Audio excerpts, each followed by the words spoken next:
Well, hi again if you've returning to the channel, or hello if you're new. I'm going to scroll down so you can see the mana base on the left side of the screen. Scroll back up. I've made some changes to the deck. These changes are designed to be tests, using the theory that all of my artifacts need to theoretically produce at least 2 mana. So in the case, all of my artifact ramp, that is. So in the case of, like, say, chromatic lantern, it can theoretically produce 2 by turning a workshop on that wasn't previously useful. Coalition relic can be charged for an extra 2, and all the rest either copy an artifact that produces 2 or produce 2 themselves. And so I pulled out the talismans and the signets. This theory may be incorrect. It may be more correct to run all of the above, or just to go back to running more of the cheap rampy artifacts. But I don't know. So, oops, I'm going to go ahead and we're going to take a look at how this played out in some of these games. Now, in the first 2 games, which I won, as you can see, I actually still had the talismans in. So I'm just going to move on. Um, and these are the games of the day. There are a few gems in here and a few uh, games that were, just basically buys where I'm crushing the opponent. Hopefully, however, you'll be entertained by all of the games, and we'll maybe be able to learn something. What I'm really interested in at the end of this is, so he's got soaring to match my soul ring. What I'm really interested in at the end of this is to find out what people recommend, if there are any recommendations for um, how to get the talismans and signets back in. We'll take a look at the deck again after the video, and I'll discuss some of the cards that are in there. But I wanted to just kind of get into the gameplay right away. So here, because I have mana drain, I don't play the chalice because I'm figuring it's much better to just drain into chalice. And since he had soul ring, I was anticipating mana draining his commander, and then I was anticipating a big spell. But when he plays his commander, it's threatening enough that and 3 mana is enough that I'll go ahead and drain that. I go ahead and fetch end of turn land, but I don't fetch tithe because I still have the opportunity to get multiple lands with tithe, and I don't really need the lands right now since I have 2 in my hand. So I'll just wait and see if I can get 2 lands instead of 1, or use this as a shuffle effect. Like if I Limdol's Vault, and I like, say, maybe the first 2 cards but not the next 3, I can take the first 2 and then tithe away the rest. Anyway, so tap 7, you thought I was going to play Karn maybe, but first we're going to pump it into the chalice and then drop Karn and kill the Soul Ring, or maybe you didn't. Either way, that prevents him from playing his commander for a turn, and then that allows me to vault during upkeep into, where is it? Keep going. I was looking for a very specific card here, and it's one of the newer cards, and there it is, Spellburst. So I set it up like this. Island on the bottom, Worn Power Stone on top of that, Mystical Tutor on top of that to shuffle away the stone and the island, Jace on top of that to give me the stone, the mystical, and the island, and then allow me to put 2 back, and then I'll mystical and shuffle, and then Spellburst. So what I'll do is I'll play the Jace, I'll draw stone, island, and tutor. I'll put back tithe and island, and then I'll mystical tutor and and then play the stone. That's the way that I would have done it. However, I fetch and strip here, take a card out of his hand, and now I have exactly enough mana to Spellburst with buyback, even if he plays a 4th land. He plays a 1-drop though, and a 3-drop follow-up would be more threatening, so I let it go. I know my next card is Jace anyway, so I go ahead and Karn, taking another land, which allows me to reasonably safely play Jace here. Because he didn't do anything with the 3 mana last turn, or the 4 mana that was relevant. He just played the 1-drop. I'm anticipating another turn in which he does exactly that. That's the turn I get, so I Spellburst with buyback. And then from there, he knows it's over. I'm about the Mystical Tutor. I have Jason Karn on board, and I have Spellburst with buyback. With enough mana to buy back any play he could possibly make for the rest of the game. So he scoops. I'm playing against Mr. Pickles. In this game, actually, you can see I won, but basically I won because he didn't play. I play an island and a map. He plays island and map. I play island and say go, and he says nope and concedes. I guess he's a blue mage that doesn't like to play against blue decks. Get those every once in a while. I think as bad as it is that I, you know, where, okay, so here's a mulligan. As bad as it is for someone not to want to play against a blue deck, which I think is just terribly weak-minded, it's even worse though for someone who's playing blue to refuse to play against a blue deck. So because I have a decent amount of mana development and I have will to get a strip mine back, I go ahead and strip early, hoping to keep him off of 2 mana. Just because I know that him playing Duretti means he's going to play like 2 mana artifact ramp. Just because I know what the deck list is, and that's what they put in the deck. I was hoping I could keep him off it for a turn, and then I would have counterspell ready for it.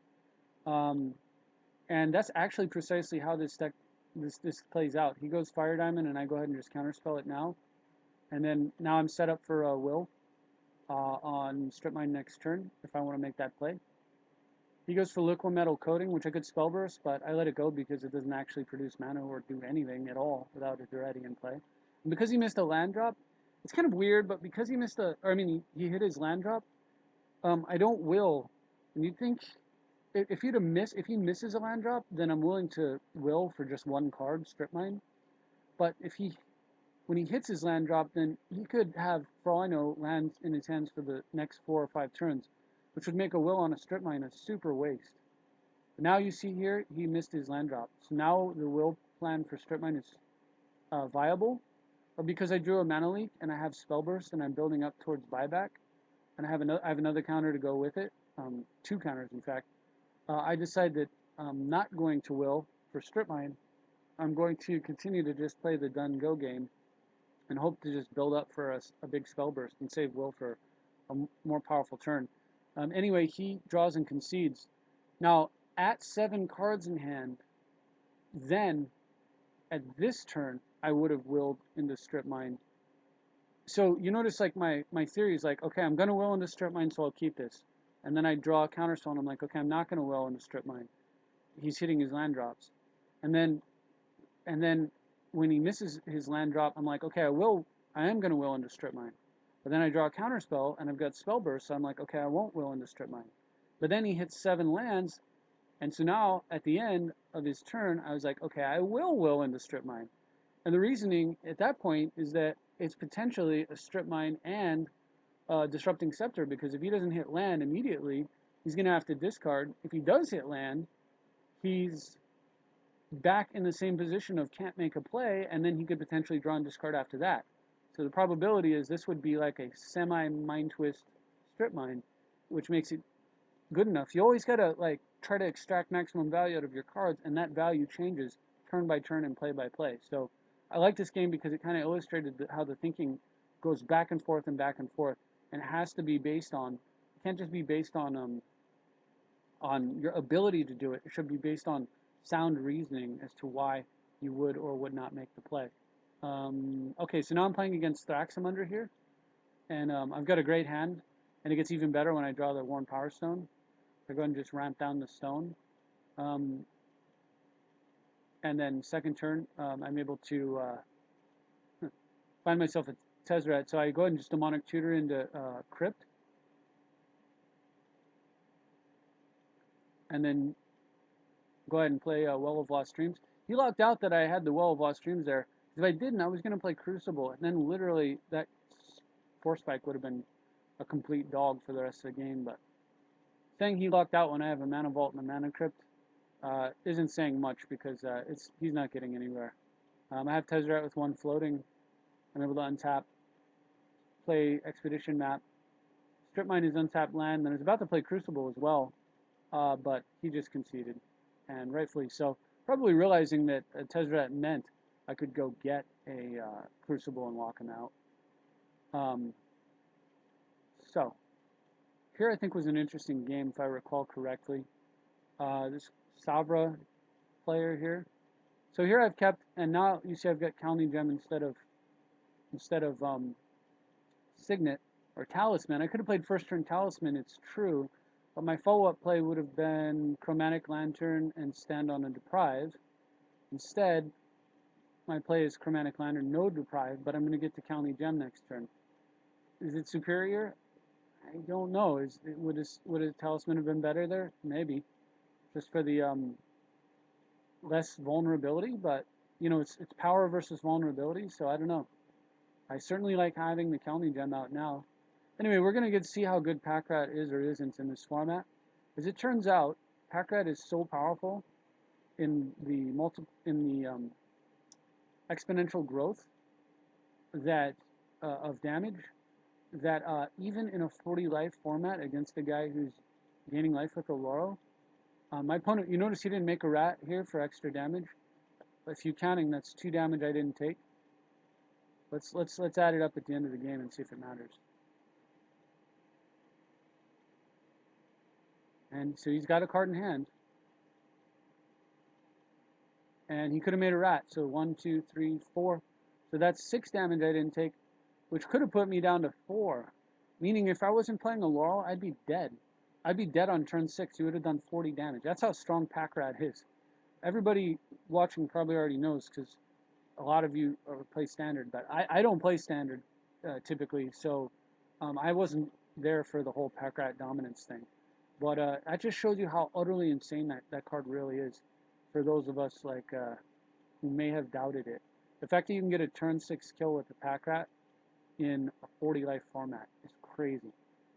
In fact, he would have done 44 points of damage to me. If he had done his plays correctly and if I wasn't playing Oloro, he would have got me. But I am playing Oloro and he didn't play correctly. Even if he had, like I said, I'd still be alive thanks to the power of 2 life per turn. And I'm able to go ahead and, of course I knew that, so I mean I wouldn't have got teachings if I thought I was under pressure. I would have gotten tutor with the Merchant Scroll instead and just gone straight away for the Merchant Scroll. Either way, I've got Future Sight. He's got 1 card in hand thanks to Packrat, and this game's over. He realizes the game's over after I scroll rack in response to, excuse me, a creature counter his spell with a Force of Will in my hand that he knows I've got, and Kegger gives up. Excuse me. Anyway, I believe this is a bugged game. I'm playing against Shaner here. I make a misplay on my first turn. A little bit rusty. I should have played City of Brass here so that if I drew a counterspell on turn 2, I could cast it for blue-blue. Turns out my deck's very nice to me and gives me one of my counterspells that doesn't require double blue.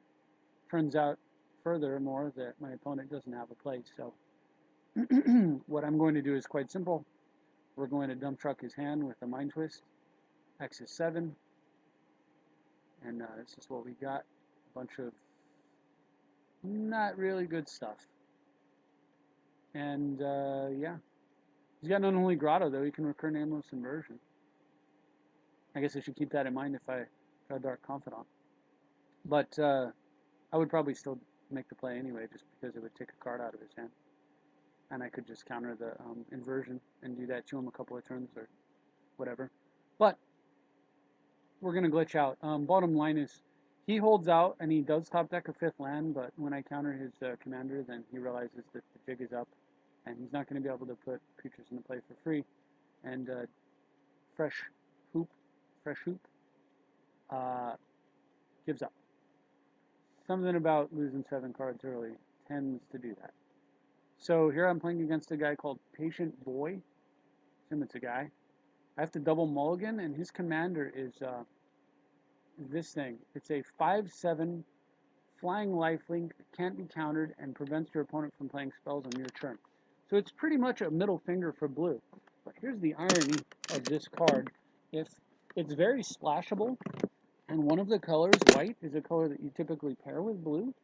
So this is actually the kind of card that a blue mage will put in a blue deck and use it to beat other blue mages, but also beat aggro players, because a flying lifelink 5/7 that prevents your opponent from having any combat tricks on your turn is flat out ridiculous for 6 mana. And the fact that it's a dragon is very relevant, because right now there's a counter spell that's 2 mana and counters target spell. It's a force spike, but it counters target spell. It's a flat out blue counter target spell if you're holding a dragon. So I foresee, I don't know anything about standard, but I envision blue decks playing this guy because that is a serious like, hey, it's you're an aggro deck, yeah, go home, and it gives you a advantage in the mirror as well. It's pretty much all upside, and I see no downside to playing that guy at all, other than splashing green, and it's just not that hard to do. So anyway, I'm trying to buy time. So even though my opponent actually used a Sylvan scrying to go get Cavern of Souls, I wasteland his Savannah instead, trying to stop color screw him because I can't. Between Cavern of Souls and Dragonlord, I mean, I'm not going to really doing a lot of countering this game for creatures, I don't think. But if I can keep him from playing them, then maybe. He plays Angel here. I thought that was weird, and then he plays Sarah Avenger. I guess that's all right. So go ahead and develop my mana base, and for there's really no good reason to rift there other than I had a mana floating. That's probably not an acceptable reason to do it, and I should have held it. It saves me a whopping 3 damage, like completely pointless. 3 damage is basically 1 when you have a Laurel, so I'd be dead in 46 turns. I probably should have just left it alone. I could have stole a lot more tempo with a big rift later. Um, Lucky for me, though, he plays a Selesnya Sanctuary, and I top deck Wasteland right off the top. So no, that would have sent him up into the. He would have had 5 mana this turn. He would have been almost in Dragonlord territory. And as it currently stands, I have no answer. I anticipate being able to utter end it, but that requires me to draw black mana, which my deck just doesn't seem to want to do. Here I waste the Terminus. Like normally that's a waste, but my thinking is that I really don't have um, a lot of time here, and what I really want to do is I want a Vampiric for Crucible so I can strip mine lock him and keep him off the mana to play the Dragon Lord, or and the Angel, like this card saying Angel. Well, this is funny, but he plays Angelic Destiny, but Angelic Destiny is not tribal. So even though it is an angelic card, it is not an angel card. And his play there allows me to condescend and dig. And I actually end up just setting the cards right back on top in a slightly different order. Antax goes underneath. Orb comes down, and now I don't have to worry about his commander for a while. He's got an Ancient Tomb, so it'll be sooner than I thought. I go ahead and play Tax because I need to develop, and there's always a chance that I wouldn't be able to counter whatever his play was anyway. So theoretically, if you had played a 5th land, you could have cast an Angel. Most Angels cost 5, and sitting on a counter would have been foolish. And if that had been what occurred there. Plus, I kind of wanted him to have the temptation to play a 4 drop, or something that isn't his commander, because I don't actually see a way to stop his commander just yet. And I need him to, if he plays something else though, I can counter it, as long as it's not an Angel. So I kind of wanted to like leave the gates open for him to do that, and then the Winter Orb would have bought me a lot of time.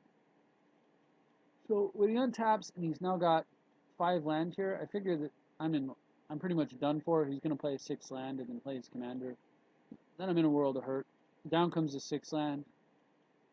Goes for Gilded Lotus, deciding he wants to develop. Well, unfortunately, my friend, I'm playing blue, and that was your opportunity to play your commander, which you will not have again.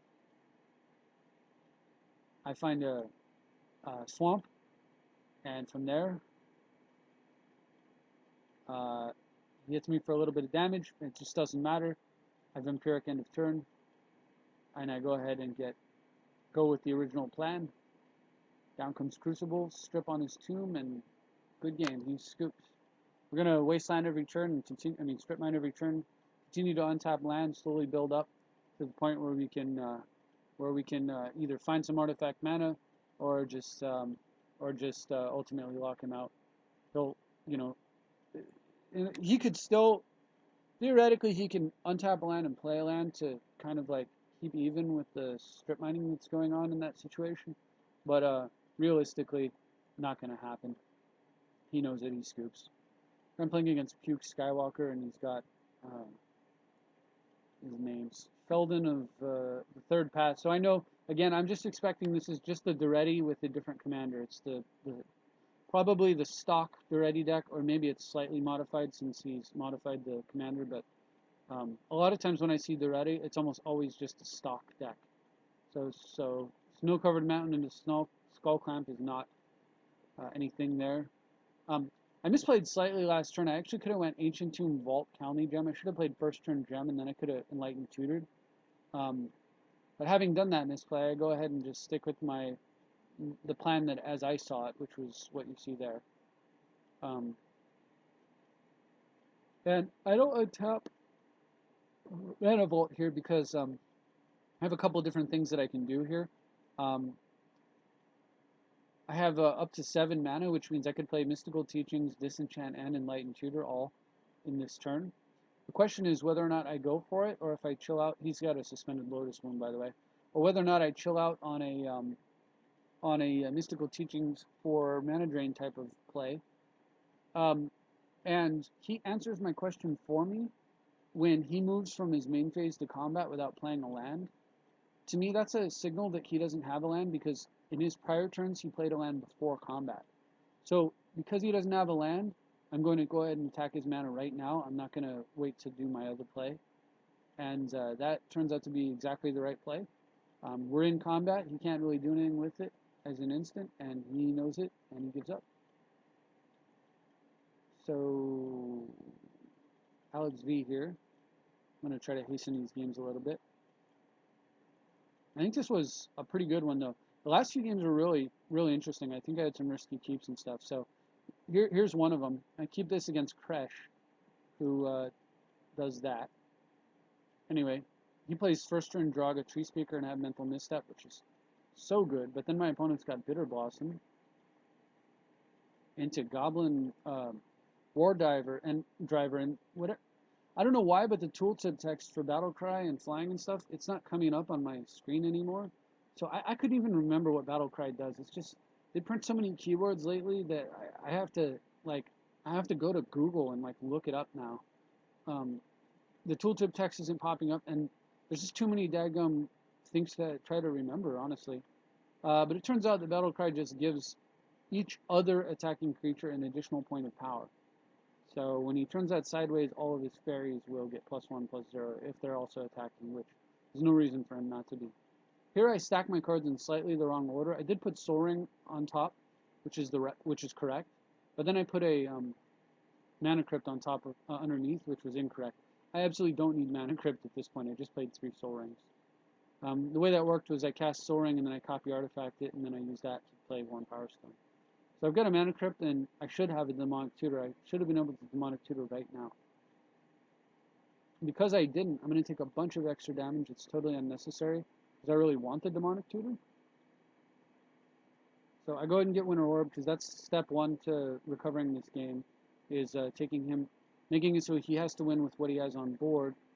And then step 2, of course, is tutor up a Terminus. And now he's down to just Bitter Blossom. I am at 14, however, so, I go ahead and Demonic Tutor. So, and being at 14, of course, I make the moronic play of throwing a Mana Crypt out there for no reason whatsoever. So, yeah, misplays abound this game. However, fortunately, my draw is powerful enough that I'm totally able to stabilize and recover, and at this point, my opponent gives up. I was just going to slam Karn, exile the Bitter Blossom, most likely. Actually, with the Rift in my... I mean, he presumably he thinks I will exile the Bitter Blossom, but with the Rift in my hand, I was going to exile the Golgari Rot Form, because I don't want him getting extra mana into the Orb. Then I was just going to let Karn take a hit, untap everything. And the next turn, I plus up the Karn, and then Rift away, and then Rift... I plus up the Karn, I just let him hit Karn with his tokens again. And then during his end step, I Rift everything back to his hand.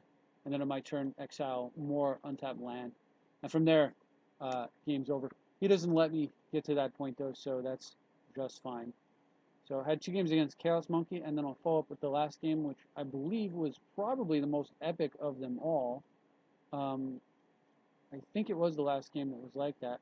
So this guy played me twice. I guess he wanted to, he wanted to try to get his revenge. So the first game goes like this. First turn Landscape, second turn Dark Confidant. It's a great development. I've got Mental Misstep ready to go in case he has a Soul Ring. So I'll go ahead and fetch. So he's done, and then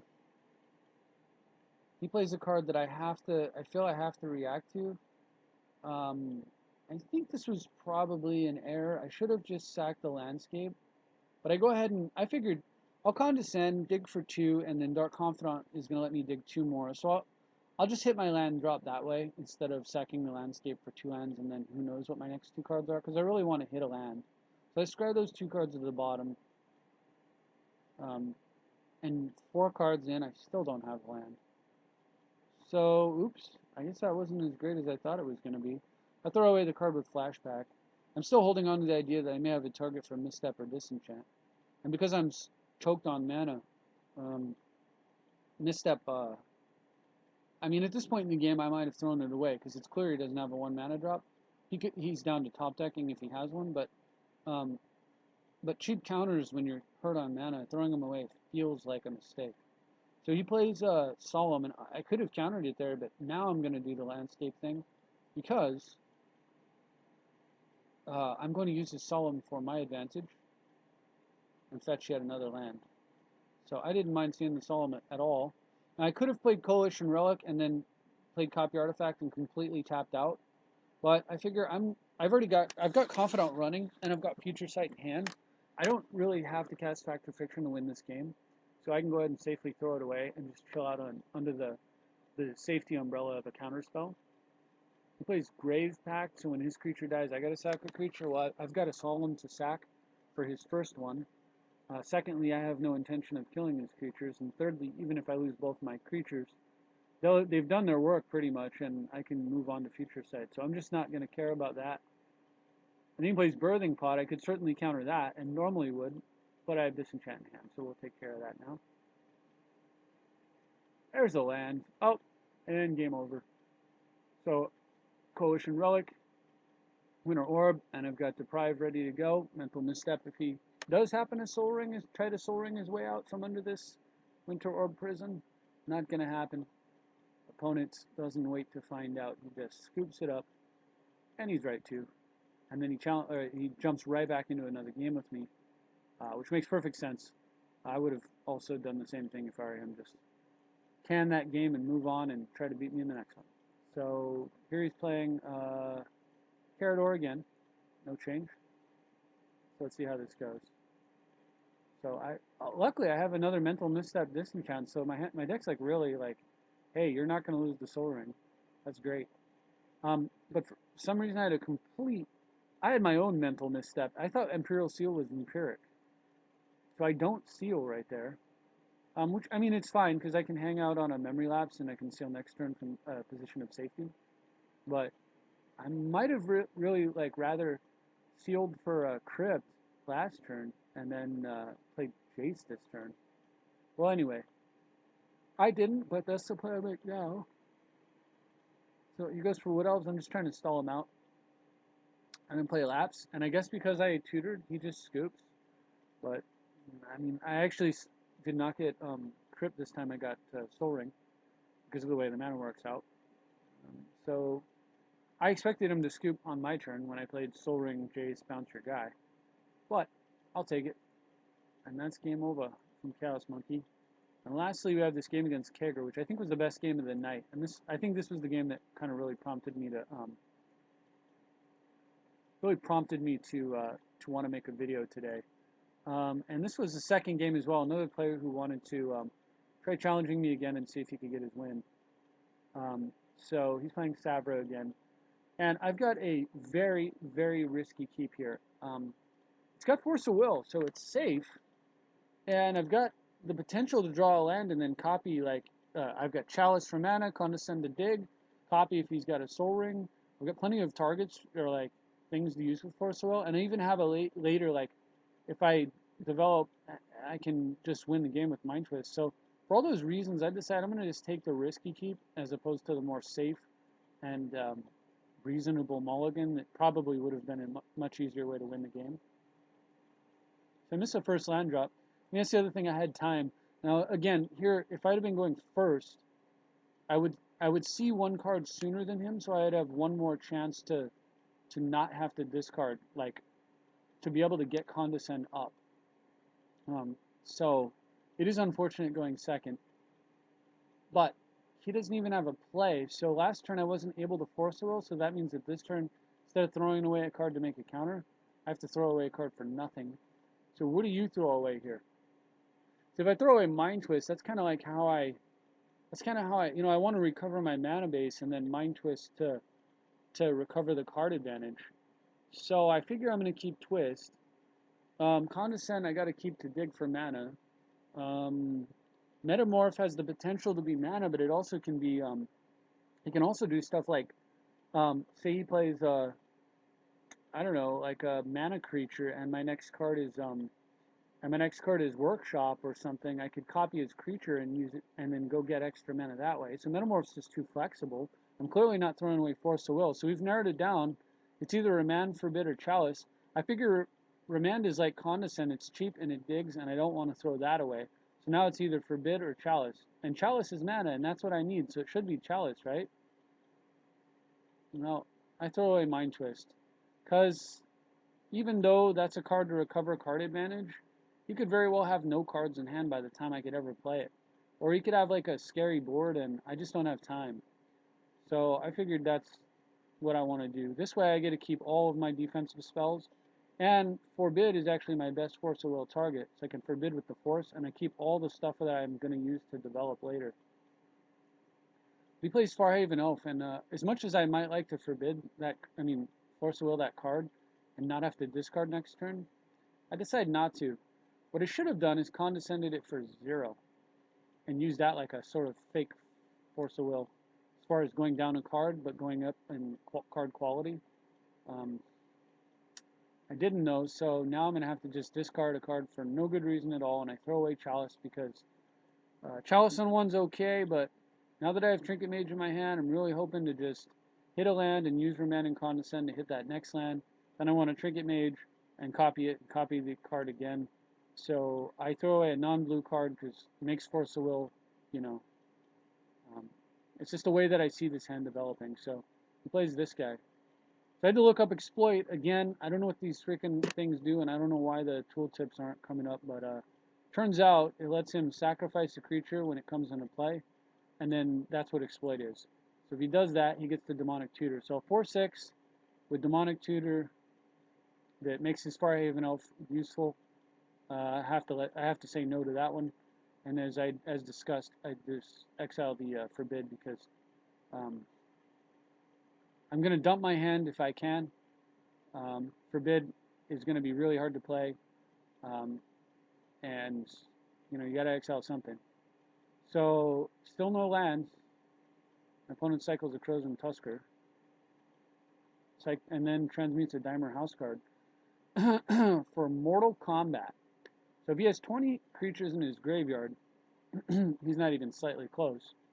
But if he did, and he has that in play, then during his upkeep, he wins. So I have to keep in mind that's in his hand. Long term, I may have to deal with that. Ooh, top deck, Soul Ring. Okay, well, it's not great because I'm tapped down, but hopefully it just doesn't kill it. Anyway, this guy, he plays Phyrexian Delver, which lets him put the creature from the graveyard back into play, so that Sidicii countered is coming back out anyway, eating the Farhaven Elf. Lets him Demonic Tutor. If I were him, I'd have gone Strip Mine and just strip my blue. Or Naturalize effect for the Soul Ring. But he got Lotleth's Troll, which lets him discard a creature to make it bigger. And that might be relevant since I know he's holding Mortal Kombat. Plus, it grows, and look at that, he's got 2 different Dredge cards, including a Dredge 5. So that Mortal Kombat that might be relevant is now like super relevant, potentially. So he's got a lot of board pressure. I mean, he's hitting me for 11 plus whatever he discards to this. That means I'm probably dead in roughly 4 to 5 turns, even with my life gain. So I can't mess around here. So as discussed, the fact that Metamorph is playable off colorless mana and the game plan was always to copy artifact mana, it turns out that I was really glad I keep it. And then because he's got Mortal Kombat, I don't make any other play. So I wanted to Trinket Mage into Mana Crypt, or better yet, Trinket Mage into Map and then use Map to get black. And then use the black to Demonic Tutor so that I can go get Mystical Teachings. use Mystical Teachings in order to get Mystical Tutor, and use Mystical Tutor to set up a Terminus. That's what I wanted to do. But he's got that Mortal Kombat, and he's got Dredge 1, 2, 3, 4, 5 already, plus whatever he discards. I'm actually worried about that card resolving. And if he plays if he taps 4 mana to cast it right here, I can remand it back to his hand. And when he plays his 8th land, I'm like, oh crap, because now I can't even remand it back to his hand safely. But for some reason, he makes this weird play. He regenerates his troll, and then when I don't kill it, he discards Stinkweed Imp to it. And then plays his commander, which leaves him with, it leaves him with, oh, okay, I see. He didn't spend the mana to regenerate. He just plays his commander. It leaves him with 4 mana exactly. But his commander is not what I fear. Mortal Kombat is. And now I've got the Mortal Kombat song stuck in my head. But anyway. And then, because I had the blue mana up, he, I guess, correctly figures that he should not cast it. I wished he had. When I saw this, I was like, yes, I'm going to condescend Mortal Kombat. But nope, he didn't play it. So this guy's more patient than Patient Boy. Luckily, though, top deck and Tharan Dynamo. I still can't really do all that much. But if he continues to play, like, safe, then maybe I can. He goes for this dredged up threat. And I think about Condescend for 3. But he would be able to pay it, so that's not that great. I also think about untapping my Grim Monolith, but my problem isn't colorless mana next turn. My problem is having enough blue, so I go ahead and remand just to try to find blue. I remand into Brainstorm, and that's going to be very valuable very soon. Brainstorm, and boom, a Godless Shrine. So the remand was totally the right call, because I needed both Brainstorm and Godless Shrine, as it turns out. It allows me to Demonic Tutor for Terminus. And then, because I have a mana floating, and if I did nothing with it, it was going to empty from my pool, I used 3 to untap a Grim. If I let the mana empty from my pool, I would have had this Dynamo up. Instead, I have a Grim up. So it didn't cost me any mana available for Condescend. But on the off chance that he does nothing, then having a Grim next turn is clearly superior to not having one. So he dredges again. So his count is 1, 2, 3, 4, 5, 6, 7, 8, 9, 10 now, plus whatever, plus the creature he can discard to troll is 11. He's getting up to that 20 creature mark pretty quick. And I'm at 7. Unfortunately, he does nothing. Fortunately for me, I mean, he does nothing, so that untap of the Grim, even better now, allows me to Brainstorm, and I'm not going to play Dark Tutelage anytime soon, so that's going to go away. I'm also probably not going to play, I'm also need to put the Terminus on top of my deck, so it's the next card I draw, so whoop, that's what happens. And just like that, we're all good now. So I play a Lantern, copy Artifact on the Dynamo, which actually nets a +1, and I'm done. So I use Dynamo, so I end up 3, 6, 7, 8, 9. He's got only 8 mana, so definitely not resolving Mortal Kombat here. And the only reason I keep obsessing over the card is just I feel that the card is enough of a threat that I would have to respond to it at some point because of his dredge creatures, quickly potentially turning it on. And then he casts his other creature in his hand, his Avatar of Woe. So I know he's holding Mortal Kombat, but I can deal with this Graveshell Scarab, but I can't deal with an Avatar of Woe and a Graveshell Scarab. So even though he's got the Mortal Kombat in his hand, I'm just going to have to use Condescend's ability to dig to try to solve my problem. So I put the Dark Teachings on the bottom of my deck. I put Vindicate on top. And then I go ahead and fetch up Winter Orb. Wow. A Trinket Mage for a map. Orb comes down. And then I was going to map for Strip Mine. Well, I'm going to do that anyway, right? And then I was going to Strip Mine whatever he plays. So now I'm destroying the Mortal Kombat by just not letting him play it. But I don't know why he sacked his 4/4 and spent a mana to do it. It was absolutely nuts when I'm at 11. He should have just kept trying to hit me in the face.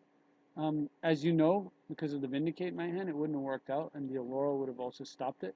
But here's this really weird. If you remember early in the game, I got rid of a dark tutelage. Then it came back. Then I condescended it to the bottom. Then I shuffled with map. And then dark tutelage came to the top of the deck again. Super weird. Anyway, um, even though I don't really want it, I'm actually at a point in the game where I've stabilized so much that this third time it showed up, it's actually good. So I was thinking I would play it here or on the next turn perhaps. But first we're going to vindicate his untapped land. In the face of that, with 3 cards in his hand, he gives up. He had actually dredged up some cards. Oh, so this was the pack rat guy. So in both games, this guy managed to get me down to like single-digit life totals. But in both games, I tutor up Terminus and win. I don't know if he's feeling like that's luck or what, but that's just how it goes when you're playing against this deck. So here's the deck that I promised I'd talk about. I know this was a long video, so if you stuck around, then thanks, and if not, that's okay. I hope you're entertained anyway.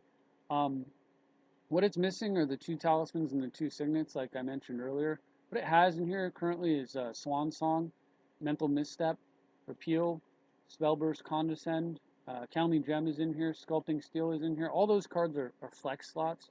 It's also got Memory Lapse and Deprive, which are flex slots, but I don't think they're that flexible. I think that 2-mana counters are good, and you should probably leave them there. Out of all those cards I mentioned that are flexible, I don't know what comes out for talismans. I don't know necessarily that Swan Song, for example, stays in. But I do know that it has a lot of potential value. Winning Counterspell Wars, stopping Sylvan Library even when you're going second, stopping first turn land tax when you're going first, shutting down a Mind Twist.